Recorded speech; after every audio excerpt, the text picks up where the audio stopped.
Hey there to anyone who is watching this from the Fit and Fierce tribe. I'm coming at you today, Tuesday, with a technique discussion around squatting. And if you value exercise, I'm almost positive that you value squatting and it's a part of your training regimen. So I don't need to tell you how important squatting is, but I do want to offer some insight into how you might be able to squat better or to resolve, maybe some questions that you have about your own squat.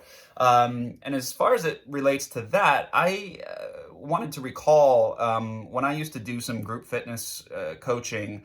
It would get on my nerves a little bit when I would hear another coach just kind of relentlessly telling a client, get your chest up, keep your chest tall, let me see the name tag on your shirt, be as upright as you possibly can. And I'd be thinking to myself, look, with the amount of ankle flexion that client has, they're never going to have a squat where their torso is nearly perpendicular to the ground. The squat that their shape is in is always going to be at a particular angle, So relative to a person's anthropometrics, squats come in all shapes and sizes.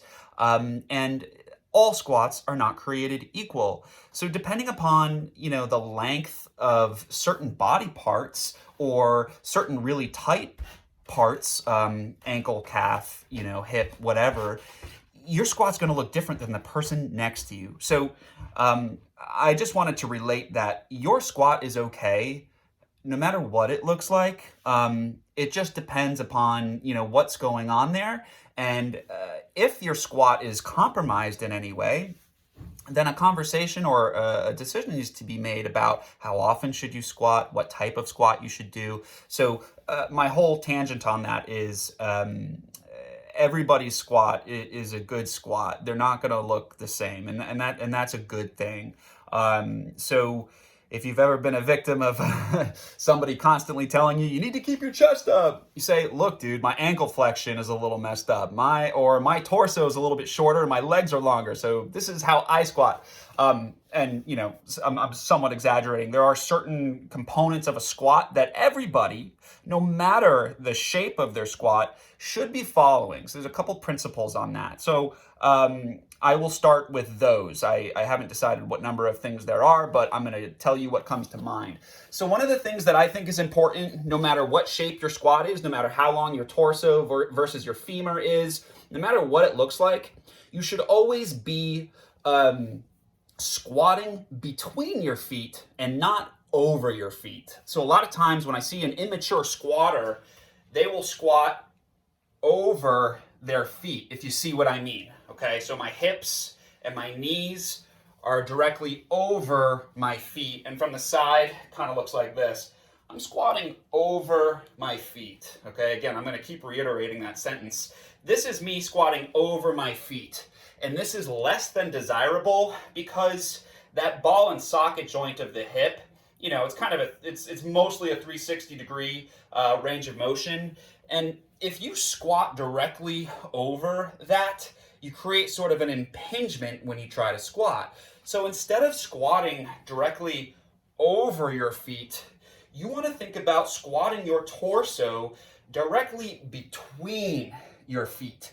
And then instead of that femur getting kind of jammed up there by the hip socket, you're able to now kind of articulate with a lot more freedom. So if you're a person who finds that you get some pinching maybe in the front of the hip, probably has something to do with the ball and socket. Not a guarantee, but if you drive your knees out and squat your torso between your feet, you're much more likely to feel comfortable and to rid yourself of maybe some nagging hip issues when you squat. So that usually just has to do with your stance and driving your knees out slightly. So don't squat super narrow, don't squat super wide, unless you're working on a different kind of squat, of course. Squat somewhere between those ideas. And then instead of letting your knees shoot forward, you want to drive them out, okay? So that's number one, squat between your feet, not over your feet. Number two, regardless of what squat you have, some people will have an almost perfectly upright squat. I can't even pretend to do it. Some people will have a squat that makes their chest go really far forward. Regardless of what your squat looks like, You want to have a neutral spine, or what some people call a flat back. So if I'm squatting with I have a decent squat, it's not perfect, but if I'm squatting nice and upright, I want my spine to remain unchanging as I go through that range of motion. If you'll notice, I'm not getting down here and then just relaxing. That's no longer a neutral spine, that's a flexed spine. So again, and if my chest comes really far forward, I'm also not going to round out and then stand. Regardless of the shape of that squat, you want to think about chest up tall and stand up. And I consider lower body exercises also upper body exercises, because no matter what you're doing, whether it's the deadlift, whether it's a squat or a lunge, it's going to challenge your posture. So I think before I do any exercise, get good posture, and then no matter what the movement is, I'm trying to hold that posture while I do it. Again, whether it's a squat, or if it's a deadlift, or if it's a lunge, this up here is not changing. And that's where core strength comes from. And that's where good posture comes from. So two things beyond, what any squat looks like.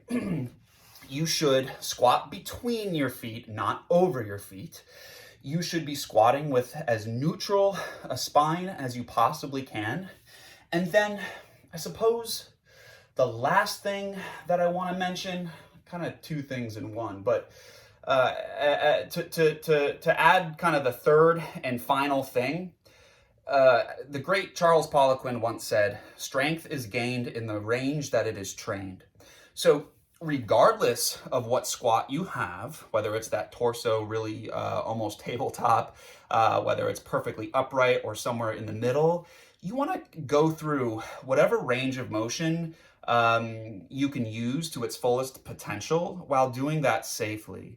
And what I mean by that is you want to get exposure to being able to flex the knee all the way, get the hip flexed all the way, get the chest up nice and tall as best as you can relative to what you've got going on. But you want to train your squat through as full a range of motion as you have, notwithstanding any limitations relative to injury and so on. So another way to conceptualize that is make sure that you're not stopping right here. These squats, they don't count. And honestly, it's a lot of pressure on your knee. The pressure on the knee and the squat is really right here. But once you get lower, that pressure gets taken off.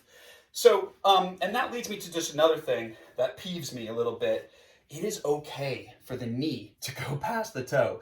Anybody who says, you better damn well make sure that your knee never goes past the toe, they don't know what they're talking about. I don't mean to kind of be a jerk, but it's a sign of an immature coach. So let's see, that last thing was train through as full a range of motion as you can relative to the squat, to get that deep knee flexion, to get that hip flexion, to challenge the core and the stability of the low back. So those three things: squat between your feet, not over your feet. What was the second thing? Make sure that your back is neutral, meaning no rounded back during your squat. And then the final piece was train your squat through a full range of motion. Already 10 minutes has gone by pretty much, and I'm sure you're falling asleep or rolling your eyes at this point. So I would love if you left some comments below. I want to know, what kind of squat do you have? Do you have any questions about your squat? I am happy to see videos. You can DM me your squat. I offer this all the time, no charge. Just hit me up, talk to me about your squat. I'm happy about it. But yeah, please leave a comment, give me some feedback. What other things would you like me to dissect a little bit? All right, you guys, talk to you later.